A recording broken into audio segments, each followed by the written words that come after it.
Olá, meu querido telespectador, voltamos aqui com o nosso Direito e Justiça e hoje estaremos aqui na companhia da doutora Aline Ribeiro Pereira, que vai falar sobre o direito eleitoral e as novidades, todo esse cenário que nós estamos vivendo atualmente. Também teremos os comentários de notícias jurídicas do Ney Daniel, que sempre nos atualiza, mas antes disso eu vou chamar o nosso break.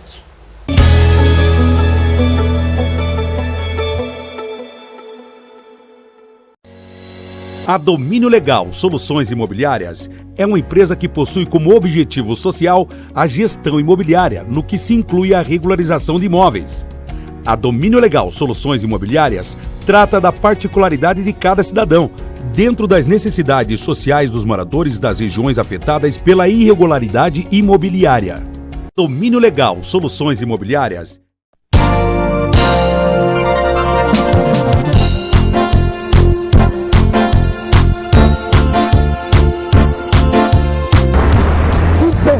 Que mais de 1 milhão de carros no trânsito de Curitiba.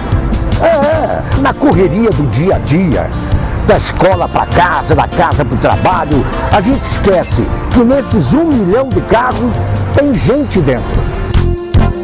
São pessoas de todas as idades, indo, vindo, trabalhando, estudando, passeando, voltando para casa.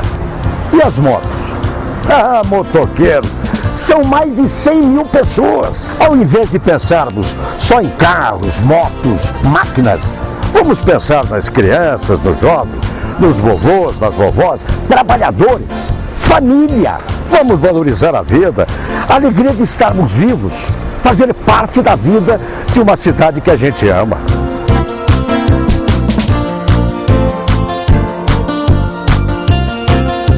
Que tal se, além de respeitar as leis do trânsito, que é o básico, é a obrigação de qualquer motorista, a gente pudesse sorrir? Coisa simples, isso mesmo, sorrir, ao invés de buzinar à toa e ficar nervoso. Pense mesmo. As boas ações no trânsito começam com um sorriso, o seu sorriso. Quem ama Curitiba sabe que um sorriso vale mais que 1000 buzinadas desnecessárias que só irritam. Pense nisso. A boa convivência urbana é a base da cidadania. E tudo começa no respeito e no afeto. Amo Curitiba, a cidade e você de bem com a vida. Uma campanha para estimular atitudes cidadãs e fazer um ambiente urbano mais humano com mais afeto.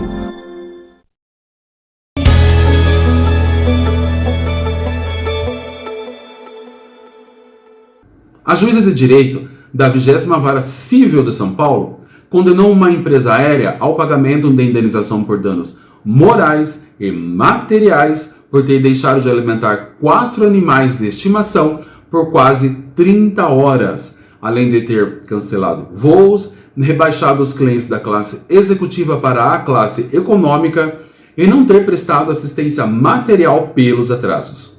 Segundo os autores na presente ação, a empresa Ré foi contratada para transportá-los, junto com os 4 animais de estimação, pelo trecho São Paulo-Portugal, pela classe executiva.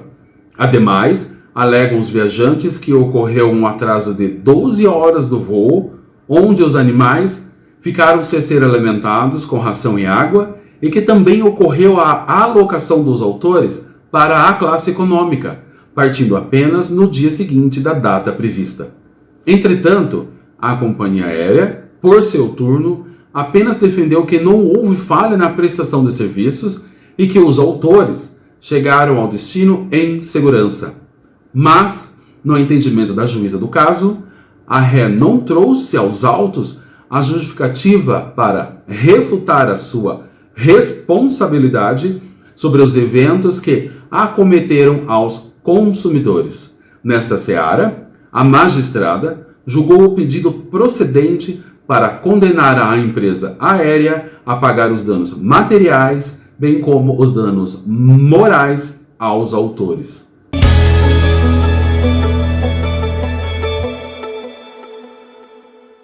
Hoje nós voltamos com a coluna de Direito Imobiliário para falar de uma temática importante aqui quando o assunto é incorporação imobiliária. Por um acaso, você já ouviu falar do patrimônio de afetação? Se você não ouviu, você vai começar a ouvir a partir de agora algumas considerações a respeito desse instituto jurídico importante que é dentro da incorporação imobiliária, especialmente quando a gente fala de assembleia de constituição de patrimônio de afetação. Esse patrimônio de afetação que a gente fala é um instituto que veio justamente para que você, quando adquire um imóvel na planta, tenha segurança, aquela segurança necessária de que o empreendimento vai de fato ser construído e que aquele dinheiro que você está aportando nesse empreendimento vai de fato ser destinado para que aquela obra seja concluída. Porque este instituto, ele nasceu justamente de uma grande problemática que nós tivemos com a Encol, quando ela faliu. E naquele momento não havia, por exemplo, um CNPJ distinto, uma conta corrente distinta, uma personalidade jurídica distinta para separar aquilo que ingressava nas contas daquela empresa para especificamente o empreendimento que estava sendo construído. Ou seja, havia uma conta única para vários empreendimentos. Então aquele que pagava, por exemplo, em São Paulo, acabava muitas vezes financiando o empreendimento do Rio de Janeiro. E com a falência da Encol, muita gente acabou ficando sem o empreendimento e sem o dinheiro. Então esse instituto ele foi criado justamente para que haja separação desse patrimônio, para aquele empreendimento ser blindado. Então você precisa fazer uma assembleia para que você institua o patrimônio de afetação deste empreendimento, que então vai ter justamente um caixa separado, CNPJ separado, conta separada, jurídico separado, contabilidade separada. Então é nesse sentido que eu trago para vocês hoje um primeiro aspecto que é muito relevante desse que é então o patrimônio de afetação. Espero que de alguma maneira tenha sido útil para você essa informação e que você possa, a partir disso, utilizá-la e até mesmo, diante de uma situação concreta, saber empregar também esse instituto tão importante. Um abraço e até a próxima!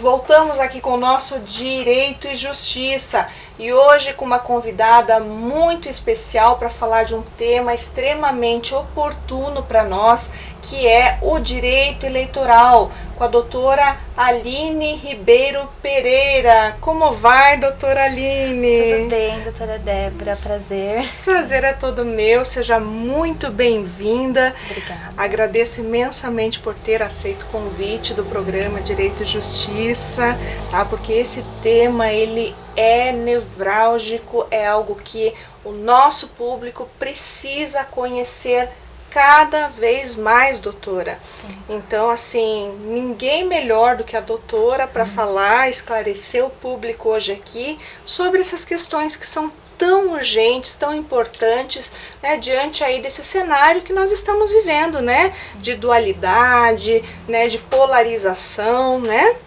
Mas eu quero iniciar aqui hoje contigo justamente sobre, assim, para a gente discutir questões bastante, parecem elementares para um profissional do seu calibre, mas para o nosso público, às vezes não é tão simples assim e ele precisa ficar ciente, né, e bem informado. Com certeza vai ficar com a doutora. Sim. Doutora, o que é o direito eleitoral? Para que ele serve? Enfim. Então vamos lá.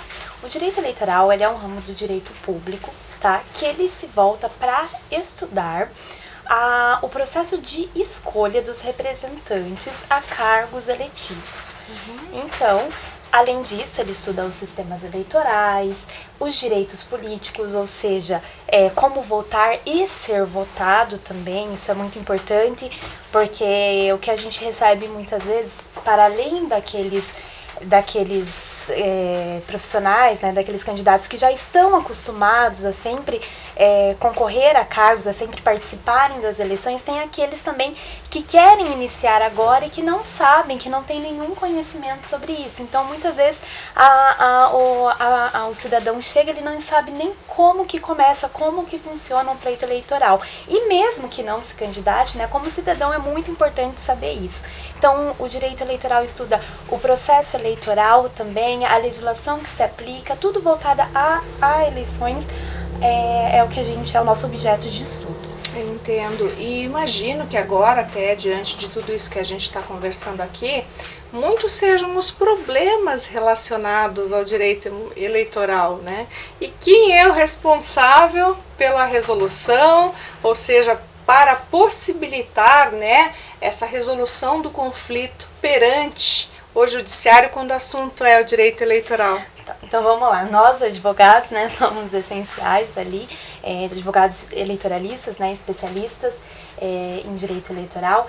Então a gente atua para garantir a normalidade do pleito eleitoral, tá? E também para garantir a regulamentação, tá? Para que ocorra da melhor forma possível e da forma correta o processo eleitoral como um todo. Então a nossa situação é bastante importante, e é muito importante que se diga, não apenas é importante no período de campanha eleitoral, mas em todo o pleito eleitoral. Então o que a gente verifica muitas vezes é que às vezes o candidato, o cidadão vem procurar a gente muito tarde, muito tardiamente. Então, já no momento que passa a eleição e você olha, poxa, às vezes não tem mais o que fazer. Então, é muito importante dizer isso, né, que se você está pensando em se candidatar, se você já se candidatou e quer, né, novamente continuar ali, que procure um profissional para fazer uma consultoria o quanto antes, não só quando chega o período, né, que muitas vezes a gente se volta muito pro ano eleitoral, pro período eleitoral, quando chega muito perto, e muitas vezes já não dá tempo, porque os prazos são muito curtos. Então é muito importante que se busque uma consultoria ali, se você tem interesse, né, para que possa defender os seus direitos, você possa participar realmente ali de uma forma assessorada, né, para que evite problemas. E por óbvio, né, durante o processo e também posteriormente é bastante importante também. Isso aqui que a doutora Aline falou e ressaltou muito bem é aquilo que a gente já vem discutindo aqui, né, meus amigos, da importância de você ter uma assessoria de um profissional da área correspondente àquela que você precisa. Porque um advogado, por exemplo, da área civil, não vai conseguir atender uma demanda do direito eleitoral, por exemplo, porque não é a especialidade desse profissional. E assim também da área criminal e como tantas outras. Então você precisa saber que tem que estar diante e contratando um advogado eleitoralista. E vejam que nesse sentido, até aproveito o gancho para dizer que a doutora Aline, ela é justamente especialista em direito eleitoral pela Faculdade Civitas, isso? E também, além de tudo, ela é membro da Comissão de Direito Eleitoral da OAB Paraná e especialista em Direito Constitucional pela Academia Brasileira de Direito Constitucional, a nossa ABDConst. Então, ela está super preparada para atender demandas eleitorais, porque o direito eleitoral ele se conversa muito, né, doutora Aline, com o direito constitucional. Sim. Então ela precisa ter esses conhecimentos, até porque os ditames básicos e preceitos básicos do direito eleitoral também se encontram na Carta Magna, na Constituição Federal, que também é aquele regramento que a gente já falou aqui, que ele está acima de todos os demais dentro do nosso ordenamento jurídico, né? Sim, então é por isso que ela, né, profissionais do calibre dela, podem atender demandas do direito eleitoral. Mas então, doutora Aline, como que está esse período todo? Muita demanda, muito problema, o que está acontecendo? Além daquilo que a gente já sabe, né? Sim, vamos lá, o período eleitoral ele é bastante caótico, né, pra gente, para nós profissionais. O tempo é muito curto, tudo acontece de uma forma muito rápida, né? Então, no ano eleitoral ali, basicamente a gente tem 3 fases do processo, tá? O primeiro é o registro de candidatura, depois o período de campanha, a propaganda eleitoral em si, e depois o período de prestação de contas, tá? Então vamos lá, o registro de candidatura é basicamente o processo em que os partidos políticos e as coligações solicitam para a Justiça Eleitoral o registro das pessoas escolhidas para concorrerem a cargos eletivos. Então existem o que a gente chama de convenções partidárias que o partido faz, tá? Que são reuniões, enfim, onde se é escolhido dentre os seus filiados aqueles que vão concorrer a determinados cargos eletivos, tá? E a partir do momento que eles são escolhidos, eles precisam ser registrados, precisamos solicitar o seu registro para a Justiça Eleitoral. Essa é a primeira fase, tá? Essa primeira fase é bem importante, novamente ressalto a importância de um profissional especializado, tá, no registro, porque é uma documentação bastante extensa que é solicitada, então a gente realmente precisa que tudo esteja em ordem, porque se for uma certidão, uma documentação que não estiver de acordo, infelizmente o seu registro vai ser indeferido e você não vai poder nem concorrer à eleição. Tá? Então isso é bastante importante. Depois a gente começa ao período de campanha em si, né? Então esse período é aquele período de propaganda, aquela loucura que a gente vê, né, na rua, na TV, na internet agora. Então esse período de campanha, ele possui regras muito específicas, tá? Então propaganda em material impresso, propaganda em mídias, propaganda na internet, cada um possui sua regra muito específica e são regras bastante rígidas e bastante específicas mesmo. Então é muito importante consultar um profissional antes, né, de produzir o seu material de campanha, tá? Procurar uma análise do material, o que pode, o que não pode ser feito em período de campanha, e após isso também passar por uma análise, tá? Para que não tenha o perigo ali de cair em uma representação eleitoral, uma propaganda ilegal que pode gerar ali penalidades, multas, enfim. Então é bastante importante isso. E depois que passa, né, tem o processo de prestação de contas eleitorais. Então, a prestação de contas, ela garante uma transparência, ela veio para garantir uma transparência maior no pleito eleitoral, tá? Então, é quando os partidos políticos, os candidatos, precisam apresentar as suas receitas e as suas despesas para a Justiça Eleitoral. Existem a prestação de contas parciais e existe a prestação de contas finais. As parciais entre 9 e 13 de setembro, tá? E as parciais até 30 dias depois do primeiro turno. Então é muito importante também na prestação de contas, além do advogado, que é imprescindível, também a contratação de um contador da sua confiança. Isso é importante, né, pessoal? Porque existem as verbas ali, né, que são, né, sim, a gente tem, exatamente, né, porque a gente tem ali várias formas de financiamento de campanha, né? Tem financiamento público, financiamento privado, que hoje no Brasil, então, o financiamento público através do fundo partidário, do fundo especial, então não é um dinheiro que precisa ser muito bem aplicado, tá? Com toda a documentação e exatamente da forma correta, tá? Porque isso pode, de fato, trazer muitos problemas ali para o candidato, enfim, além de multas, até ele não poder concorrer a próximas eleições. Então é bastante sério mesmo. Isso, o que seria mais corriqueiro, por exemplo, numa situação como essas, né? O candidato eventualmente não aplicar da forma devida essa verba? Tá, vou dar alguns exemplos até de casos que a gente tem. Às vezes a gente usar a verba do partido para comprar coisas que não são permitidas. Então, por exemplo, a gente teve casos de candidatos comprando bebidas alcoólicas com dinheiro de campanha, não é permitido, né? Ou, por exemplo, existem formas de, quando você contrata um serviço, formas de pagamento mesmo. Você não pode, por exemplo, pagar em dinheiro vivo, entendeu? Então precisa ser por meio de transferência bancária identificada, então isso, ou cheque.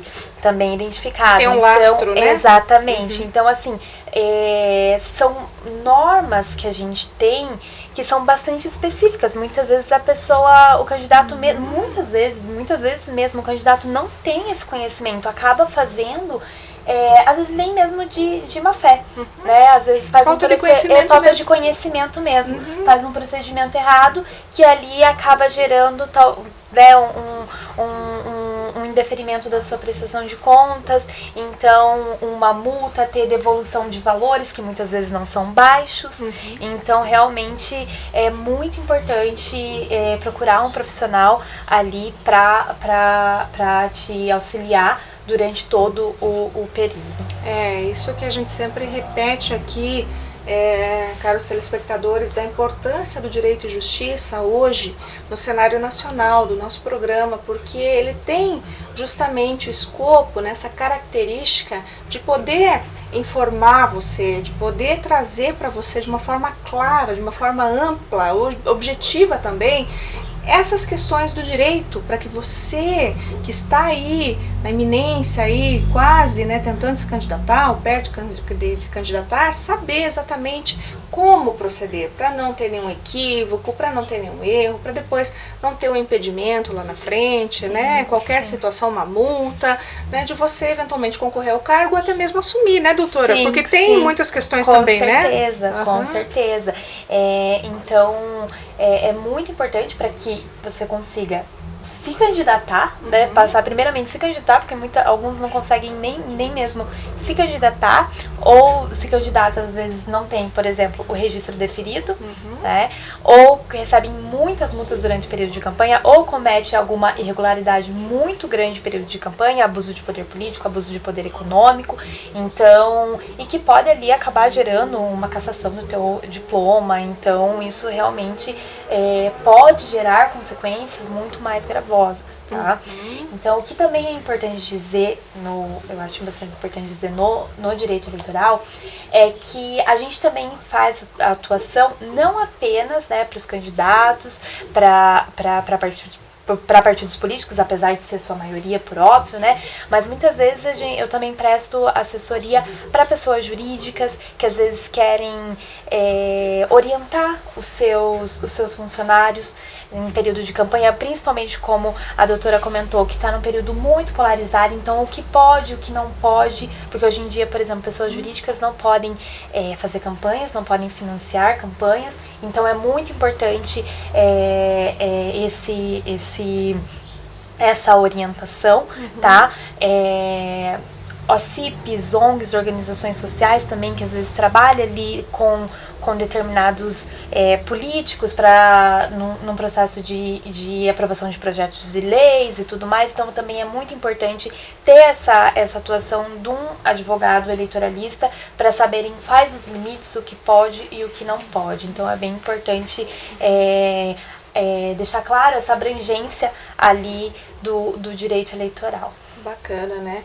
E até aproveitando, né, desse pode e não pode, tá muito frequente hoje nós vermos, inclusive, nos noticiários aí, ações, por exemplo, no sentido de dizer candidato fulano não pode mais se referir a candidato Beltrano da seguinte forma. Sim. Doutora, quais as tuas impressões em relação a isso? Porque nós estamos num cenário diferenciado. Sim. Né? Totalmente, né? Acho que o Brasil, ele nunca viveu algo assim.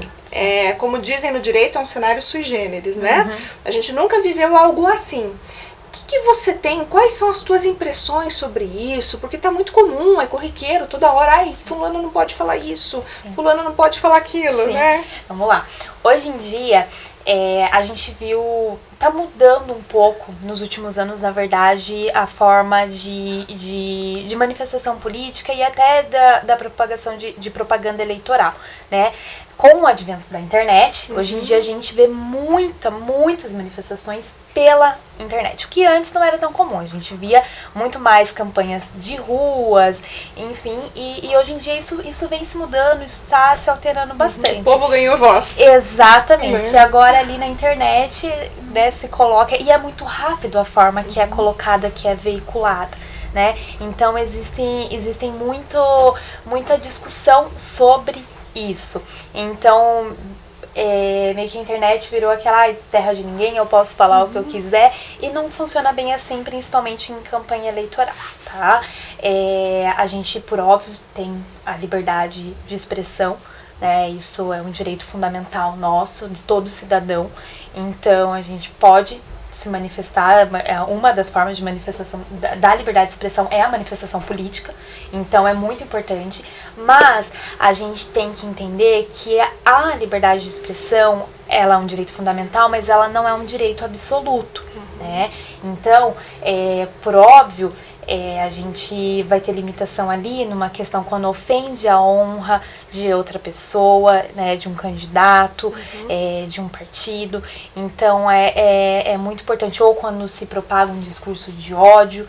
Então é importante a gente deixar bastante claro e saber diferenciar que a liberdade de expressão é um direito fundamental, deve ser exercido por todos nós, principalmente, acho muito importante, a manifestação política é muito importante, né? A gente tem que se sentir livre para manifestar. Entretanto, a gente também precisa entender que não é absoluto, que quando isso ofende o direito de outra pessoa, a honra de outra pessoa, extrapola os limites da liberdade de expressão. Quando a gente tem um discurso de ódio, extrapola os limites da liberdade de expressão. Então, e pode gerar, por óbvio, consequências jurídicas, né? Ali um direito de resposta, quando você veicula algo inverídico, alguma ofensa. Então, agora, em época eleitoral, nem sei quantos direitos de resposta a gente atuou, porque realmente, poxa, veiculou uma coisa que não é verdade, que é mentira, ou não necessariamente que não seja mentira, mas que seja algo antigo, que não mais que não mais é aquilo, né? Atualmente já se alterou, né? Então, ou que muda ali a forma, altera a verdade dos fatos, coloca isso aqui é verdade, mas vou escrever mais alguma coisa, acrescentar mais alguma coisa que não seja. Então a gente tem que tomar bastante cuidado, tá? É muito importante a gente ter responsabilidade, nós como cidadãos, né? Além, por óbvio, dos candidatos, dos partidos políticos, né, todos aqueles que realmente se manifestam, é importante a gente ter essa consciência, uma responsabilidade de tudo aquilo que a gente compartilha, que a gente propaga. Até mesmo isso é bom, né, entrando até nessa discussão, até mesmo nós, né, cidadãos, que não estamos diretamente ali, né, como candidatos, aquilo que nós estamos realmente postando nas nossas redes sociais, aquilo que nós estamos compartilhando sobre política, né, é muito sério, pessoal. Nós temos que ter cuidados, porque tudo isso pode refletir também, né, aí na nossa esfera pessoal. Hoje em dia, né, na rede social, a gente até pode pensar, eu estou aqui atrás de um computador, de uma tela, mas é tão fácil rastrear, né, você consegue rastrear, então é muito preocupante esse cenário, esse momento, e eu acho que é o momento da gente também ter essa consciência, né, de se preocupar com aquilo que nós estamos fazendo, a nossa parte em tudo isso, né? O cenário não está dos mais fáceis, mas também o que nós estamos propagando, o que nós estamos compartilhando é muito importante, até para nossa própria proteção. Sim, né, doutora? Com certeza, com certeza. É muito importante a gente ter essa consciência e ter essa responsabilidade também. Isso, exatamente. Bom, doutora Aline, eu agradeço imensamente pela tua presença no Direito e Justiça. Com certeza os teus esclarecimentos chegaram aí muito longe, né, para o nosso país, para os nossos telespectadores que nos acompanham aqui semanalmente, e foram de extrema valia, porque nós precisamos de informações sérias, com profissionais sérios, responsáveis e cada vez mais conscientes do seu papel nessa sociedade incrível que nós temos nesse nosso país amado, que é o Brasil. Sim. Tá certo? Eu que agradeço o convite. gostei bastante de participar e parabéns pelo programa, por levar acesso ao conhecimento, né, de várias áreas do direito para toda a população. Ai, muito obrigada. E eu mais uma vez me despeço de você, meu querido público que está nos acompanhando aí semanalmente e com a certeza, claro, de ter levado cada vez mais conhecimento e informação séria e de qualidade para você. Um grande abraço e até a próxima semana.